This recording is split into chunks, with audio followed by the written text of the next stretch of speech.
आज हम बात करने वाले हैं जमीन पर खोदे गए सबसे गहरे गड्ढे की। एक ऐसी कहानी जो साइंस, जिद और इंसानी हिम्मत की है।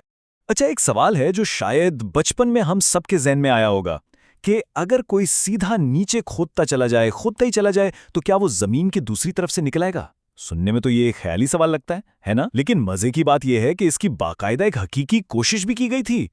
तो चलें इस ख्याली सवाल का जवाब ढूंढते हैं एक हकीकी कोशिश में। ये कहानी शुरू होती है 1970 में। वो सर्द जंग का दौर था और सोवियत यूनियन ने एक ऐसा मिशन शुरू किया जो किसी ने सोचा भी नहीं था। जमीन के मरकज तक पहुंचने का सफर। देखिए, ये सिर्फ साइंस की बात नहीं थी, ये तो एक दौड़ थी, एक मुकाबला। जब हम दोनों सुपर पावर्स की कोशिशों को देखते हैं तो फर्क बिल्कुल साफ नजर आता है। एक तरफ सोवियत यूनियन था जिसने पूरे 20 साल लगा दिए, हिम्मत नहीं हारी, और दूसरी तरफ अमेरिका जिसने फंड्स की कमी की वजह से सिर्फ 600 फुट खोद कर ही हाथ खड़े कर दिए। ये था कौमी जज्बे और जिद का मुकाबला। तो पूरे 20 साल की मेहनत के बाद सोवियत प्रोजेक्ट, जिसे कोला सुपर डीप बोरहोल कहते हैं, एक ऐसी गहराई तक पहुंचा कि सुनकर यकीन ना आए। 12.2 किलोमीटर, जी हां, 12.2 किलोमीटर सीधा जमीन के नीचे। लेकिन ये 12.2 किलोमीटर आखिर है कितना? जरा इसको समझने की कोशिश करते हैं। सोचिए, समुंदर की सबसे गहरी जगह मारियाना ट्रेंच, वो भी 11 किलोमीटर गहरी है, और दुनिया का सबसे ऊंचा पहाड़ माउंट एवरेस्ट तकरीबन 9 किलोमीटर ऊंचा है। मतलब ये गड़ा इन दोनों से बड़ा था। ये वाकई एक हैरानकुन कारनामा था। तो सवाल ये कि ये 20 साल का सफर कैसा रहा और आखिर वो करना क्या चाहते थे? चलें इस लंबे और मुश्किल काम की थोड़ी तफसील में जाते हैं। ये खुदाई का काम कोई आसान नहीं था, बल्कि बहुत ही सुस्त और मुश्किल था।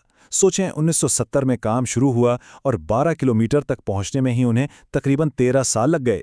अपनी सबसे गहरी खुदाई तक वो 1989 में पहुंचे, लेकिन बस 1992 तक ये प्रोजेक्ट मुकम्मल तौर पर रुक गया। उनका मकसद सिर्फ गहरा गड्ढा खोदना नहीं था। नहीं, असल मिशन तो जमीन की ऊपरी तह यानी क्रस्ट को पार करके नीचे मैंटल तक पहुंचना था। वो वहां से ऐसे नमूने लाना चाहते थे जो पहले कभी किसी इंसान ने नहीं देखे थे। लेकिन फिर कहानी में एक ट्विस्ट आया।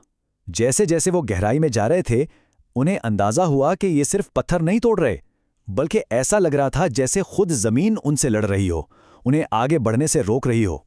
3 बड़ी मुश्किलें थीं उनके सामने। पहली तो ये कि वहां का दर्जा हरारत वो उम्मीद से कहीं ज्यादा था, इतना ज्यादा कि दूसरी मुश्किल ये बनी कि उनकी ड्रिल मशीनें और औजार पिघलना शुरू हो गए। और तीसरी और सबसे अजीब बात, नीचे की चट्टानें इतनी गर्म हो गईं कि वो ठोस पत्थर के बजाय किसी प्लास्टिक की तरह नरम पड़ गईं। अब ऐसे में आगे खोदना नामुमकिन हो चुका था।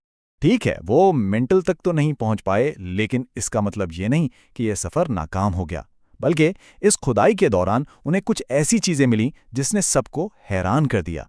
एक तो इस प्रोजेक्ट की वजह से ड्रिलिंग की नई टेक्नोलॉजीज बनी जो आज भी काम आ रही हैं। लेकिन सबसे बड़ी और हैरानकुन दरियाफ्तें दो थी। एक तो उन्हें बहुत ही पुरानी जिंदगी के छोटे छोटे फॉसिल्स मिले, और दूसरा इतनी गहराई में पानी मिला जहां साइंसदानों के ख्याल में पानी का होना नामुमकिन था। जरा सोचिए इस बारे में, 2 अरब साल पुराने फॉसिल्स। ये तो ऐसा था जैसे जमीन की तारीख की एक ऐसी किताब खुल गई हो जिससे पहले किसी ने पढ़ा ही ना हो। और ये दरियाफ्तें बहुत अहम थीं। क्यों? क्योंकि इन्होंने जमीन की गहराइयों और वहां जिंदगी के इम्कानात के बारे में साइंस की सोच को ही बदल कर रख दिया। इनसे ये साबित हुआ कि जिंदगी इंतहाई सख्त हालात में भी अपना रास्ता बना लेती है। तो ठीक है, तारीख का सबसे गहरा गड्ढा भी खोद लिया और साइंस में नई दरियाफ्तें भी हो गईं।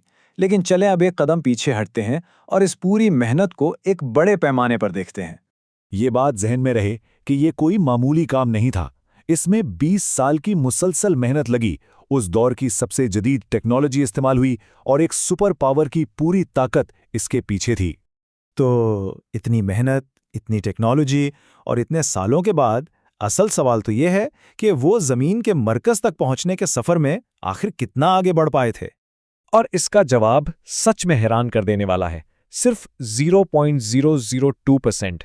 जी हां, ये बिल्कुल सही है। 20 साल की खुदाई, माउंट एवरेस्ट से भी गहरा गड्ढा, और ये सब मिलकर भी जमीन के मरकज तक जाने वाले रास्ते का एक ना होने के बराबर हिस्सा था। ये बात एक बहुत बड़े सवाल पर आके खत्म होती है।